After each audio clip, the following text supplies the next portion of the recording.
বিসমিল্লাহির রহমানুর রাহিম। উত্তরবঙ্গ হোমিও হল থেকে ডাক্তার মোহাম্মদ ওয়াসিম সরকার। বরাবরের ন্যায় আজকে আপনাদের সামনে আমি কানের রোগ সম্পর্কে আলোচনা করব। কি কি কারণে কানের রোগ হয় তা শুনুন। 1 নম্বর হচ্ছে আঘাত লাগা। আঘাতের পরে কানের পর্দা ফেটে যেতে পারে, তখন আমরা এই কানে কম শুনবো, কান দিয়ে পানি ঝরবে, পুঁজ পড়বে, এভাবে কানের ক্ষতি হতে পারে।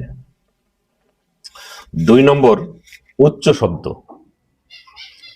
যেমন পটকার শব্দ, বোমা বিস্ফোরণের শব্দ, বন্দুকের শব্দ, গাড়ির হুইসেল, মাইকের সাউন্ড, এগুলো আমাদের কানের ক্ষতি করতে পারে।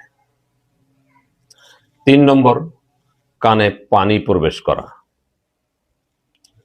গোসলের কারণে হোক বা যে কোনো কারণে হোক, কানে পানি প্রবেশ করলে, ওই পানি বাহির না করলে কানের প্রদাহ সৃষ্টি হইতে পারে। এখান থেকে কানের পুঁজ পড়া, কান দিয়ে পানি পড়া এবং কানে কম শোনা এবং পর্দায় স্থায়ীভাবে নষ্ট হইতে পারে। 4 নম্বর কানে ফাঙ্গাস হলে, কানে যদি কোনো ফাঙ্গাস বা চুলকানি জাতীয় বা কোনো চর্মরোগের উৎপত্তি ঘটে বা কোনো ফোড়া হয়, তখন আমাদের কানের ক্ষতি হইতে পারে। 5 নম্বর সর্বোপরি স্নায়বিক দুর্বলতা।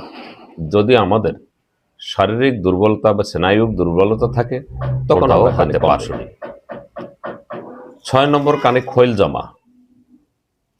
কানে খৈল জমা হলে, এই খৈল যদি আমরা সময় মতো পরিষ্কার না করি, তখন এই খৈলের পরিমাণ অনেক বেশি হয়, তখন কানে আমরা কম শুনি, কানে প্রদাহ সৃষ্টি হয়, কান পাকে এবং পর্দা ছিদ্র হইতে পারে। অতএব আপনাদের কানে কোনো সমস্যা হলে আপনারা আমাদের সঙ্গে যোগাযোগ করতে পারেন। আমাদের ঠিকানা উত্তরবঙ্গ হোমিও হল, বাইপাইল, আশুলিয়া, সাভার, ঢাকা। অথবা আপনারা স্ক্রিনে দেওয়া নাম্বারে যোগাযোগ করুন। আল্লাহ হাফেজ।